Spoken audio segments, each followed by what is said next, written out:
Hello guys, तो आप लोगों के लिए एक और इम्पोर्टेंट न्यूज़ आई है। और ये इम्पोर्टेंट न्यूज़ है कि nursing officer common eligibility test है, नोरसेट 6 है, उसका एडवर्टाइजमेंट है वो आ गया है।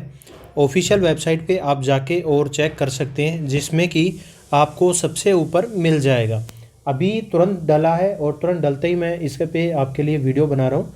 तो सबसे पहले इस पर क्लिक करके और ये नोटिफिकेशन है वो डाउनलोड कर लेंगे। आप इसका फॉर्म है वो भी अप्लाई कर सकते हो। यहाँ से आपको क्लिक हेयर पे न्यू रजिस्ट्रेशन करना है। रजिस्ट्रेशन होने के पास में आईडी पासवर्ड आ जाएंगे और आईडी पासवर्ड आपको यहाँ पर फिल कर देना है। और उसके बाद में आप ये फॉर्म है वो फिल कर सकते हैं लॉगिन करके। तो उससे पहले अपन एडवर्टाइजमेंट डाउनलोड कर लेंगे। तो सबसे पहले कोने के अंदर दिया हुआ है एडवर्टाइजमेंट, तो एडवर्टाइजमेंट अपन एक बार ओपन कर लेते हैं और उसके बाद में क्या क्या इसके अंदर चेंजेज आए हैं वो सारी डिटेल इसके अंदर देखेंगे। कुछ इंपॉर्टेंट चेंजेस किए गए हैं नोरसेट 6 के अंदर, क्योंकि पिछले नोरसेट के अंदर जो चोरी हो गई थी पेपर की, और कुछ लोगों ने हैक करवा के और उसके तहत नौकरी पा ली थी, इसलिए नोरसेट जो आया था उसके अंदर दो पैटर्न कर दिए थे, प्री और मैन। इस बार जो नोरसेट हो रहा है इसके अंदर पैटर्न प्री और मैन रहेगा, लेकिन साथ में जो क्वेश्चन का जो सीक्वेंस था वो डीएसएसबी की तर्ज की तरह यहाँ पर सेक्शन के बेस में मिलेंगे। तो वो पूरी डिटेल इस वीडियो के अंदर मिलेगी। वीडियो को शुरू से अंत तक देखना विदाउट स्किप की हुई है। 4600 ग्रेड पे की वैकेंसी है। सेम आपके सेंट्रल गवर्नमेंट का और एम्स का सेम रहता है। अब इसके अंदर बीएससी नर्सिंग कैंडिडेट एलिजिबल रहेगा, post BSc nursing candidate eligible रहेगा। इनसे किसी प्रकार का कोई एक्सपीरियंस की जरूरत नहीं है, लेकिन वो कैंडिडेट रजिस्टर्ड होना चाहिए as a registered nurse and registered midwife के किसी भी स्टेट नर्सिंग काउंसिल से, ऑल इंडिया के कहीं से भी हो। जीएनएम जो कैंडिडेट रहेगा उसको रजिस्ट्रेशन के बाद में 2 साल का एक्सपीरियंस चाहिए, मिनिमम 50 बेडेड हॉस्पिटल का। एज लिमिट की बात करें तो 18 से 30 साल की एज लिमिट है। और एज पर जो एज रिलैक्सेशन है, जो कि ओबीसी एसटी एससी 3 साल और 5 साल का यहाँ पर दिया हुआ है। एप्लीकेशन फ़ीस की बात करें तो इसमें 3000 रुपये जनरल ओबीसी कैंडिडेट के लिए, और एसटी एससी जो और ईडब्ल्यूएस कैंडिडेट है उनके लिए 2400 रुपये है।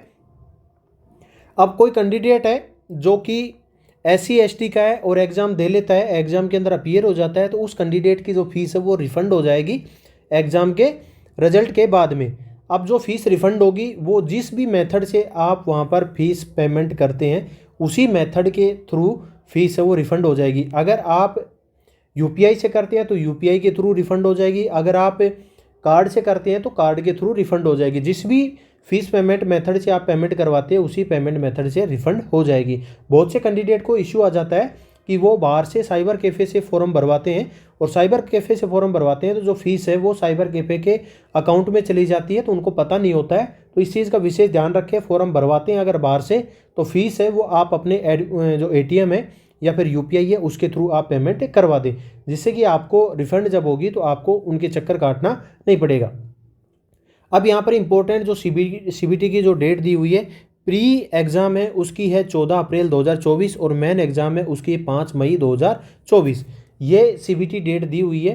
दोनों संडे के दिन एग्ज़ाम है, 14 अप्रैल और 5 मई। तो तैयारी आप स्टार्ट कर दीजिए, क्योंकि इसमें टाइम है वो ज़्यादा नहीं बचा है। तो इस बेसिस के ऊपर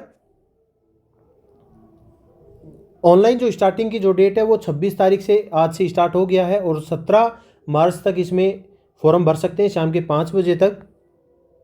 करेक्शन करने के लिए 18 मार्च से 20 मार्च तक का आपको टाइमिंग दिया जाएगा।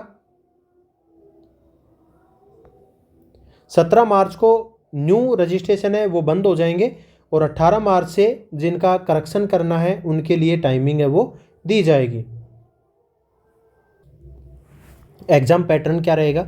एग्ज़ाम पैटर्न है नोरसेट का जो पैटर्न रहेगा, प्री एग्ज़ाम का पैटर्न है। उसके ऊपर बात करें तो प्री एग्ज़ाम पैटर्न है उसके अंदर टोटल है वो 100 एमसीक्यू रहेंगे, 100 मार्क्स के रहेंगे, और 90 मिनट इसके अंदर दी जाएगी। अब यहाँ पर सेक्शन बनाए गए हैं वो भी मैं आपको बताऊँगा। उससे पहले मैं आपको बता दूँ कि 20 जो क्वेश्चन रहेंगे 100 में से वो जीके के और एप्टीट्यूड के रहेंगे, और 80 जो क्वेश्चन रहेंगे वो रिलेटेड टू नर्सिंग कोर्स के रिलेटेड रहेंगे। 1/3 नेगेटिव मार्किंग रहेगी। अब क्वेश्चन जो पेपर है वो डिवाइडेशन रहेगा 5 सेक्शन के अंदर। हर सेक्शन रहेगा A B C D E, इस प्रकार से सेक्शन अपन मान लेते हैं। हर सेक्शन को 20 क्वेश्चन दिए गए हैं और 18 मिनट दी गई है। आपको 18 मिनट 20 क्वेश्चन है। आप ए सेक्शन को कर लेंगे, उसके बाद में बी सेक्शन ओपन हो जाएगा, बी को करने के बाद सी, सी के बाद में डी और डी के बाद में ई। जब आप ई कर लेते हैं, टाइम बच जाता है, तो आप डी में नहीं आ सकते, आप ई के 20 क्वेश्चन के अंदर ही घूम सकते हो। उस टाइम के अंदर आप बी को करने के बाद ए में नहीं जा सकते, ए को करने के बाद में बी में जा सकते हैं, लेकिन बी को करने के बाद ए में नहीं जा सकते। एक बार जो भी सेक्शन लॉक हो जाएगा उसके बाद में आप उस सेक्शन को दोबारा से अटैम्प्ट नहीं कर सकते। इसके अंदर सारी की सारी बातें वही बताई हुई है। प्री और मेन एग्जाम जो भी रहेगा दोनों के अंदर इस प्रकार से रहेगा। टाइम लैप्स हो जाएगा किसी भी सेक्शन का, तो ऑटोमेटिक आप नेक्स्ट जो सेक्शन है वो एक्टिवेट हो जाएगा। तो आपके लिए उस सेक्शन के लिए 20 मिनट हैं, तो 20 क्वेश्चन है और 18 मिनट है। उस 18 मिनट के अंदर 20 क्वेश्चन करने हैं। टाइम लैप्स हो जाएगा तो ये लॉक हो जाएगा और नेक्स्ट है वो अनलॉक हो जाएगा, ऑटोमेटिक एक्टिवेट हो जाएगा। तो इस प्रकार से आपको पूरा पेपर करना है। तो इसमें आपको टाइम मैनेजमेंट की बहुत ज़रूरी है। टाइम मैनेजमेंट के लिए मैं आपके लिए सेम इसी पैटर्न के ऊपर टेस्ट सीरीज है वो नर्सेज आपके एप्लीकेशन पे लॉन्च कर दी है। इस पैटर्न पे टेस्ट है वो अपलोड कर दूंगा मैं आपको। एग्जाम से पहले पहले आपकी जो तैयारी है, प्रैक्टिस है, सेम पैटर्न के ऊपर मैं आपको करवाऊंगा। इसलिए नर्सेज आपका एप्लीकेशन है ज़रूर डाउनलोड कर ले और वहाँ से आप इसी पैटर्न के बेस पे जो टेस्ट सीरीज है वो देखेंगे, क्योंकि ये पैटर्न है वो डीएसएसबी ने कर रखा है और उसी डीएसएसबी के पैटर्न के ऊपर मैंने डीएसएसबी का पेपर अपलोड कर रखा है। All in one test series के अंदर जिस कैंडिडेट ने all in one test series purchase कर रखी है वो डीएसएसबी का जो पेपर है वो दे सकता है। उसके अंदर आपको सेम पैटर्न मिलेगा। इसी पैटर्न से मैं इसकी भी जो टेस्ट सीरीज है वो तैयार कर दूंगा। तो जिसने भी अभी तक डाउनलोड नहीं किया है वो डाउनलोड कर ले। नर्सेज आपका application Google play store, Apple store दोनों पे अवेलेबल है और वहाँ से, या फिर आप लिंक वीडियो के डिस्क्रिप्शन में लिंक मिल जाएगी, वहाँ से भी डाउनलोड कर सकते हैं। अब मेन एग्जाम का पैटर्न की बात करें तो वही 100 क्वेश्चन रहेंगे, 100 मार्क्स के रहेंगे, 90 मिनट इसमें भी टाइमिंग रहेगी और 1/3 इसमें नेगेटिव मार्किंग रहेगी। अब इसमें भी 5 सेक्शन दिए रहेंगे, 18 मिनट का एक सेक्शन रहेगा, 20 क्वेश्चन हर सेक्शन के अंदर दे रखे होंगे। और वैसे ही सेम रहेगा, आपका एक सेक्शन एक्टिवेट रहेगा तो बाकी के सारे लॉक रहेंगे। जैसे ही एक सेक्शन अनलॉक वो लॉक हो जाएगा, नेक्स्ट सेक्शन एक्टिवेट हो जाएगा, आप वापस बैक नहीं आ सकते। तो 90 मिनट के अंदर आपको ऐसे कैसे पूरा का पूरा पेपर आपको करना रहेगा। क्वालिफाई मार्क की बात करें तो यहाँ पर नॉर्सेट एग्जाम के अंदर अनरिजर्व और ईडब्ल्यूएस के लिए 50% है, ओबीसी के लिए 45% है और एसटी एससी के लिए 40% यहाँ पर दिया हुआ है। सीबीटी एग्जाम्स है वो कंडक्ट करवाया जाएगा मल्टीपल शिफ्ट के अंदर, तो इसलिए नॉर्मलाइजेशन प्रोसीजर है वो यहाँ पर किया जाएगा।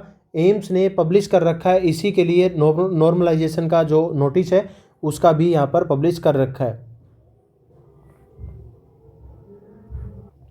अब यहाँ पर मेरिट लिस्ट है जो मेन एग्जाम के बेस पे की जाएगी और मेन एग्जाम का जो रिजल्ट आ जाएगा उसके बाद में मेरिट लिस्ट है वो तैयार की जाएगी। पर्टिकुलर हॉस्पिटल की आपसे चॉइस फिलिंग करवाएंगे।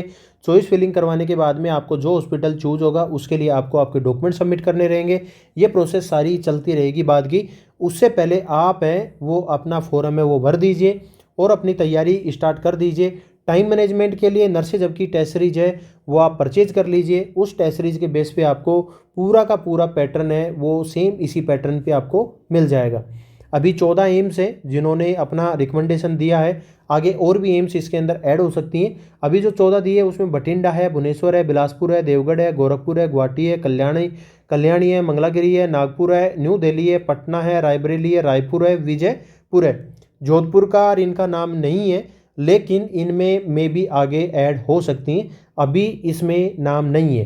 तो इस प्रकार से आप अपना फॉर्म है वो भर सकते हैं, लेकिन इसमें 80-20 है वो स्टिल रहेगा एज पर वो जो 4 CBIB की जो मीटिंग हुई थी उसी के बेस पे 80% सीट है वो फीमेल के लिए, 20% सीट है वो मेल पार्टिसिपेंट के लिए रहेंगी। अभी भी 80-20 इसमें नहीं हटा है, तो 80-20 स्टिल है। और बाकी एक पैटर्न नया था वो नया पैटर्न मैंने आपको बता दिया है, उस नए पैटर्न के बेस पे आप अपनी तैयारी स्टार्ट कर दें। बस यही था इस वीडियो के अंदर। वीडियो पसंद आए तो वीडियो को लाइक और शेयर जरूर कर देना। चैनल पे नए हो तो चैनल को सब्सक्राइब कर लेना। आई होप कि आपको ये वीडियो इन्फॉर्मेटिव लगा है। और नर्सेज आपका एप्लीकेशन डाउनलोड कर लीजिए, वहाँ से टेस्ट सीरीज दे के देखिए, आपको पूरा का पूरा एग्जाम पैटर्न है पूरा समझ में आ जाएगा। अगर आपने इस पैटर्न पे एग्जाम नहीं दिया है तो एक बार ज़रूर अपनी जो तैयारी है तैयारी एक बार इवालुएट करें, जिससे कि आपको टाइम मैनेजमेंट का पता चल जाए। धन्यवाद।